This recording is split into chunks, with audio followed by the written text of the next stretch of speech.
नमस्कार, स्वागत है आप सबका हमारे YouTube चैनल अध्ययन जंक्शन पे। अगर आपने अभी तक हमारे चैनल को सब्सक्राइब नहीं किया है तो इसे सब्सक्राइब कर लीजिए और पास ही में बने बेल आइकन को हिट कर दीजिए ताकि आपको हमारे चैनल से जुड़े वीडियोस के नोटिफिकेशंस मिल जाएं। तो चलिए आज हम आगे कंटिन्यू करते हैं। हम शिक्षण अधिगम के सिद्धांत के महत्वपूर्ण प्रश्नों की एक सीरीज़ कर रहे थे। हमने अभी तक 90 क्वेश्चंस कवर कर लिए हैं। अगर आपने उन्हें नहीं देखा हो तो आप हमारे चैनल पे जाके प्लेलिस्ट से उन्हें देख सकते हैं। तो चलिए हम आगे के क्वेश्चंस पे कंटिन्यू करते हैं। हमारा आज के लिए पहला प्रश्न है, सहभागी शिक्षण के 2 उद्देश्य बताइए। तो देखिए इस क्वेश्चन में डायरेक्टली 2 पॉइंट्स पूछे गए, इसलिए हम लोग 2 पॉइंट्स में ही आंसर देंगे। तो पहला पॉइंट है, इसके अंतर्गत कक्षा का नीरस वातावरण दूर करके उसे आनंददायक बनाया जाता है। हमने ये सब पढ़ा हुआ है बाल विकास में कि वातावरण जितना आनंददायक होता है उतना ही ज़्यादा बच्चे पढ़ने में अच्छे से पढ़ पाते हैं। हमारा दूसरा पॉइंट है, छात्रों का सर्वांगीण विकास करना। सर्वांगीण विकास में उनका शारीरिक, मानसिक, संज्ञानात्मक, भावात्मक आदि विकास आते हैं। हमारा अगला प्रश्न है, शिक्षण की क्रियाशीलता के सिद्धांत का अर्थ बताइए। तो देखिए क्रियाशीलता के सिद्धांत का अर्थ है छात्र को स्वयं की क्रिया के द्वारा ज्ञान प्राप्त करना। देखिए छात्र जब करके सीखता है किसी एक्टिविटी में इन्वॉल्व होकर के, तब वही क्रियाशीलता का सिद्धांत कहलाता है, क्योंकि तब छात्र क्रियाशील होता है।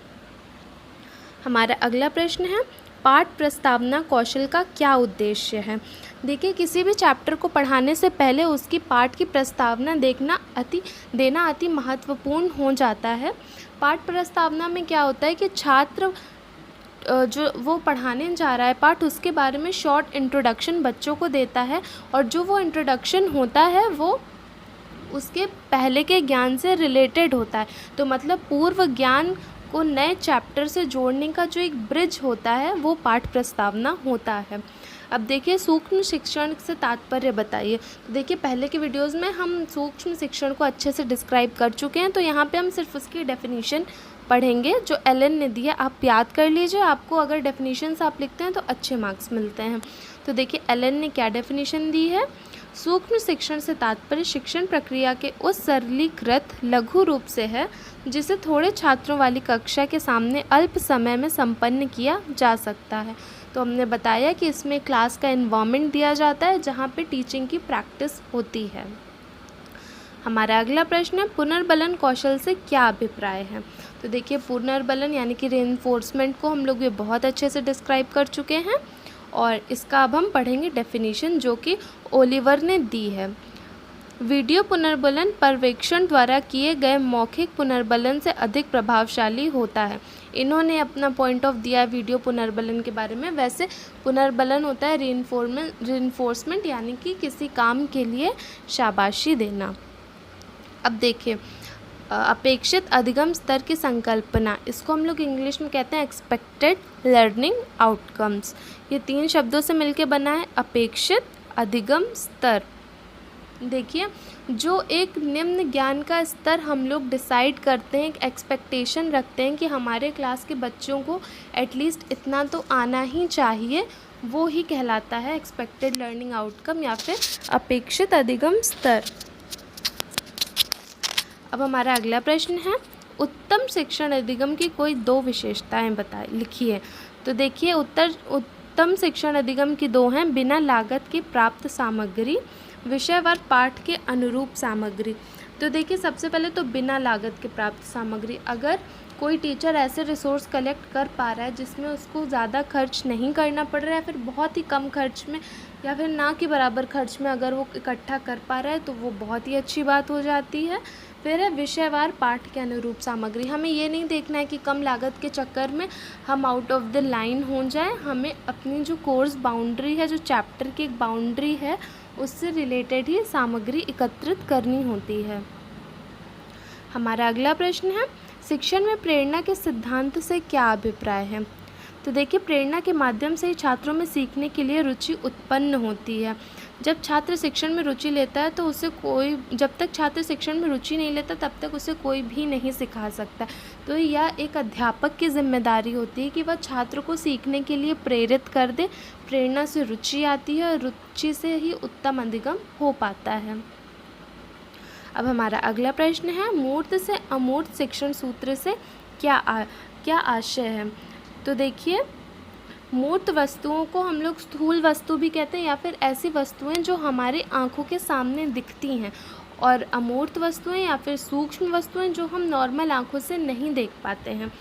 तो एक टीचर की ये रिस्पॉन्सिबिलिटी होती है कि अगर वो किसी टॉपिक में पढ़ा रहा है तो वो बच्चों को पहले मूर्त चीज़ों की जानकारी दे, फिर उसके बाद अमूर्त चीज़ों पे जाए। इसको हम एक उदाहरण से समझ सकते हैं कि अगर एक शिक्षक फोटोसिंथेसिस का प्रोसेस पढ़ाना चाहता है बच्चों को, तो पहले वो पत्तियों के बारे में बताए, पत्ती के बारे में बताए, क्योंकि वह मूर्त है। फोटोसिंथेसिस का प्रोसेस हमारी आंखों के सामने नहीं हो पाता है, इसलिए पहले मूर्त उसके बाद अमूर्त। पहले पत्ती, फिर बता करके कि पत्तियों में फोटोसिंथेसिस होता है, फिर हम फोटोसिंथेसिस के बारे में बताएं। अब देखिए, निदानात्मक परीक्षण किसे कहते हैं। देखिए, निदानात्मक परीक्षण से तात्पर्य किसी रोग से निदान करना है।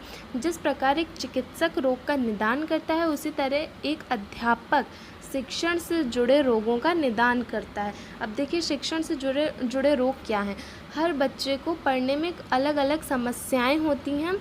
किसी को देखिए हो सकता है कंसंट्रेशन की प्रॉब्लम हो, किसी को किसी टॉपिक से प्रॉब्लम हो, या फिर उसका कोई पहले से वीक बैकग्राउंड हो उस टॉपिक पे। तो हर बच्चे की अलग अलग प्रॉब्लम होती हैं, तो उसको पता करके एक अध्यापक की जिम्मेदारी है कि वह उनको सही करे। अब देखिए, बहुस्तरीय शिक्षण का क्या उद्देश्य है। तो देखिए, इसमें हम लोग बहुस्तरीय शिक्षण के उद्देश्य पे सीधे जाएंगे।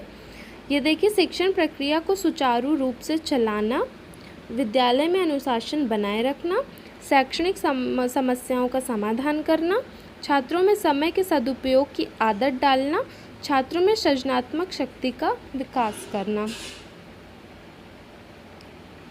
अब देखिए, हमारा अगला प्रश्न है जो कि बहुत इम्पोर्टेंट है, ये 4 बार आ चुका है। खेल पर आधारित किन्हीं 2 शिक्षण पद्धतियों का उल्लेख कीजिए। तो देखिए, एक है किंडरगार्टन विधि, एक है मॉन्टेसरी। तो किंडरगार्टन हमारी विधि खेल पे आधारित है, उसी तरह मॉन्टेसरी भी खेल पे आधारित है। अब हमारा अगला प्रश्न है, शिक्षण में प्रश्नोत्तर प्रविधि का क्या महत्व है। देखिए, प्रश्नोत्तर प्रविधि का अर्थ होता है कि हम टॉपिक से रिलेटेड एक विशेष रूप से प्रश्न पूछें, जिससे बच्चों को जो बच्चे ने कितना जाना है हमें ये भी पता लग जाए और उसका रिकॉल भी हो जाए। तो देखिए, महत्व है शिक्षण में मूल्यांकन, नवीन ज्ञान का संबंधीकरण हेतु, जिज्ञासा हेतु, पाठ विस्तार हेतु, रुचि एवं एकाग्रता बनाए रखने हेतु। अगर कोई टीचर अपने टॉपिक को क्वेश्चन से शुरू करता है तो बच्चों को एक इंटरेस्ट आ जाता है, वो बच्चे उस चीज़ का जवाब ढूंढने में लग जाते हैं, तो वो ज़्यादा अच्छे से पढ़ते हैं। अगर टीचर ये देख रहा है कि बच्चे अच्छे से कॉन्सेंट्रेटेड नहीं हैं, तो वो प्रश्न पूछ सकता है, तो बच्चे अटेंटिव हो जाते हैं उस क्लास में। हमारा अगला प्रश्न है, शिक्षण में रुचि के सिद्धांत से क्या आशय है। तो देखिए, छात्रों को आकर्षक एवं आनंददायक कार्यक्रम के माध्यम से शिक्षण देना ही रुचि का सिद्धांत है। देखिए, संप्रेषण के प्रकार क्या होते हैं। तो देखिए, अगर हम लोग इन्हें ब्रॉडली डिफाइन करें तो ये शाब्दिक और अशाब्दिक होते हैं, फिर उसके अंदर इनके सब पॉइंट्स भी होते हैं। तो जैसे शाब्दिक है मौखिक, लिखित। जो हम शब्दों के रूप से व्यक्त करते हैं वो शाब्दिक होता है, वो लिखित भी हो सकता है, वह मौखिक भी हो सकता है। अब अशाब्दिक में क्या होता है, वाणी संप्रेषण, मुख मुद्रा एवं चक्षु संप्रेषण, स्पर्श संप्रेषण भी इनका पार्ट है। अब हमारा अगला प्रश्न है, शिक्षण में प्रश्नोत्तर प्रविधि का महत्व बताइए। तो देखिए, अभी हम लोगों ने पढ़ा भी है ऊपर डिटेल में। छात्रों को नए ज्ञान की प्राप्ति के लिए, उनको सक्रिय करने के लिए तथा उनमें चिंतन शक्ति को बढ़ाने के लिए। हमारा अगला प्रश्न है, गतिविधि आधारित शिक्षण की 2 उपयोगिताएं लिखिए। तो देखिए, गतिविधि आधारित शिक्षण क्या होता है, ये भी हम पहले के वीडियोस में डिस्कस कर चुके हैं, तो हम डायरेक्ट पॉइंट्स पे देखेंगे। शिक्षण रोचक हो जाता है तथा छात्रों में उत्सुकता उत्पन्न हो जाती है। अब देखिए, अगला प्रश्न है, बहुस्तरीय कक्षा शिक्षण किसे कहते हैं। ये भी पेपर में 2 बार आ चुका है। ये होता है 2 या 2 से अधिक कक्षा के बालकों को एक साथ बैठा के उनकी वैयक्तिक रुचियों तथा आवश्यकताओं को ध्यान में रखते हुए उन्हें शिक्षा देना बहुस्तरीय शिक्षा कहलाता है। अब देखिए पूर्ण से अंश की ओर शिक्षण सूत्र से क्या अभिप्राय है। तो इसमें पहले पूर्ण वस्तुओं का ज्ञान दिया जाता है, उसके बाद उसके एक एक अंश का विश्लेषण किया जाता है। फॉर एग्ज़ाम्पल अगर हम पेड़ के बारे में पढ़ाएं तो हम पहले पेड़ बताएं कि पेड़ क्या होता है, उसकी क्या इम्पोर्टेंस है। उसके बाद हम बताएं कि पत्ती क्या होती है, फूल क्या होता है, जड़ें क्या होती हैं आदि। हमारा अगला प्रश्न है, प्रश्नों के दो विशेषताएं लिखिए। तो देखिए प्रश्न सरल तथा स्पष्ट होना चाहिए, प्रश्न प्रेरणा उत्पन्न करने वाला होना चाहिए।